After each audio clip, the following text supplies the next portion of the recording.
காலத்தில் ஒரு சிறிய நகரத்தில் சாம் என்ற 3 வயது துணிச்சலான சிறுவன் வசித்து வந்தான். அவனுக்கு ஆர்வம் நிறைந்த மின்னும் நீல நிறக் கண்களும் துணிச்சல் நிறைந்த இதயமும் இருந்தன. சாம் ஒரு சாகச பயணம் மேற்கொள்ள முடிவு செய்தார். அவர் தனது சிறிய சிவப்பு பையை தனக்கு பிடித்த சாண்ட்விச்கள் மற்றும் ஒரு பாட்டில் தண்ணீரைக் கொண்டு கட்டிக்கொண்டு காட்டை நோக்கி நடந்தார். அந்த காடு மிகப் பெரியதாகவும் உயரமான மரங்களால் நிறைந்ததாகவும் இருந்தது. அவற்றின் அகன்ற பச்சை இலைகள் காற்றில் நடனமாடின. அந்த காடு கண்டுபிடிக்கப்படுவதற்காக காத்திருக்கும் மர்மங்கள் நிறைந்த இடமாக தோன்றியது. காட்டுக்குள் ஆழமாகச் சென்றபோது ஒரு அணில் ஒரு மரத்திலிருந்து இன்னொரு மரத்திற்கு தாவுவதைக் கண்டான். அது துள்ளிக் குதிக்கும்போது அவன் ஆர்வத்துடன் அதை பின்தொடர்ந்து சிரித்தான். திடீரென்று அணில் ஒரு பெரிய மரத்தின் அடிவாரத்தில் நின்றது. சாம் அருகில் சென்று தரையில் ஒரு பளபளப்பான தங்கச் சாவியைக் கண்டார்.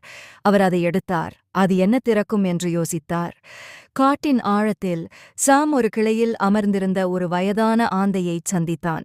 ஆந்தை அதன் பெரிய பிரகாசமான கண்களுடன் சாமை பார்த்து அவனது சாகசத்தைப் பற்றிக் கேட்டது. சாம் ஆந்தையிடம் தங்கச் சாவியைக் காட்டி அதைப் பற்றிச் சொன்னான். ஆந்தையின் கண்கள் உற்சாகத்தால் விரிந்தன. காட்டில் மறைந்திருக்கும் புதையல் பெட்டியைப் பற்றி அவனுக்குத் தெரியும். ஆந்தை சாமை ஒரு பெரிய பழைய மரத்திற்குச் செல்லும் ஒரு மறைவான பாதைக்கு அழைத்துச் சென்றது. மரத்தின் அடிப்பகுதியில் தங்கப்பூட்டுடன் கூடிய ஒரு சிறிய கதவு இருந்தது. சாமின் சாவி சரியாக பொருந்தியது. சாம் சாவியைத் திருப்பினான். கதவு திறந்தது. புதையல் பெட்டியை வெளிப்படுத்தியது. அது மின்னும் கற்கள், சாக்லேட்டுகள் மற்றும் காட்டின் வரைபடம் ஆகியவற்றால் நிறைந்திருந்தது. சாமின் கண்கள் உற்சாகத்தால் பிரகாசித்தன. சாம் புதையல் பெட்டியை மூடும்போது இருட்டாகிக் கொண்டிருப்பதை கவனித்தான். ஆந்தையின் உதவிக்கு நன்றி தெரிவித்ததோடு அதற்கு பதிலடி கொடுப்பதாகவும் உறுதியளித்தான். பின்னர் அவன் வீட்டிற்குச் செல்ல கிளம்பினான். மார்பிலிருந்து வரைபடத்தை பயன்படுத்தி சாம் திரும்பிச் சென்றான். இரவில் காடு இன்னும் மாயாஜாலமாக இருப்பதை அவன் கவனித்தான். இலைகள் வழியாக நிலவொளி ஊடுருவி தரையில் அழகான வடிவங்களை உருவாக்கியது. அவர் வீட்டை அடைந்ததும் தனது சாகசத்தை தனது குடும்பத்தினருடன் பகிர்ந்து கொண்டார். சாமின் துணிச்சலைக் கண்டு அவர்கள் வியந்தனர். அவர்களுக்கு அவரது சாகசம் சொல்லப்பட்டு மீண்டும் மீண்டும் சொல்லப்படும் ஒரு கதையாக இருந்தது. சாம் தனது பொக்கிஷப் பெட்டியை விரித்து சாக்லேட்டுகளை தனது குடும்பத்தினருடன் பகிர்ந்து கொண்டார். மேலும் மின்னும் கற்களை தனது அறையில் கவனமாக வைத்தார். அவரது சாகசம் அவரை உலகின் மகிழ்ச்சியான பையனாக மாற்றியது. மறுநாள் சாம் மீண்டும் காட்டிற்குச் சென்றான். இந்த முறை சாவியை திருப்பித் தர. அது இன்னொரு குழந்தையை ஒரு மாயாஜால சாகசத்திற்கு இட்டுச் செல்லும் என்று நம்பி அதைக் கண்டுபிடித்த இடத்திலேயே வைத்தான். சாமின் சாகசம் அவருக்கு கண்டுபிடிப்பின் மகிழ்ச்சியையும் நட்பின் முக்கியத்துவத்தையும் சவால்களை சமாளிப்பதன் சிலிர்ப்பையும் கற்றுக் கொடுத்தது.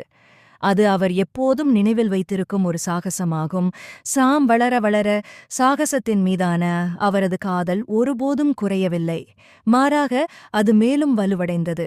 இன்னும் பல சாவிகள் கண்டுபிடிக்கப்பட வேண்டும், பல கதவுகள் திறக்கப்பட வேண்டும், மேலும் பல பொக்கிஷங்களை கண்டறிய வேண்டும் என்பது அவருக்குத் தெரியும். அவ்வப்போது சாம் அந்த முதிய ஆந்தையை பார்த்து தனது முதல் சாகசத்திற்கு வழிகாட்டியதற்கு நன்றி தெரிவிப்பார்.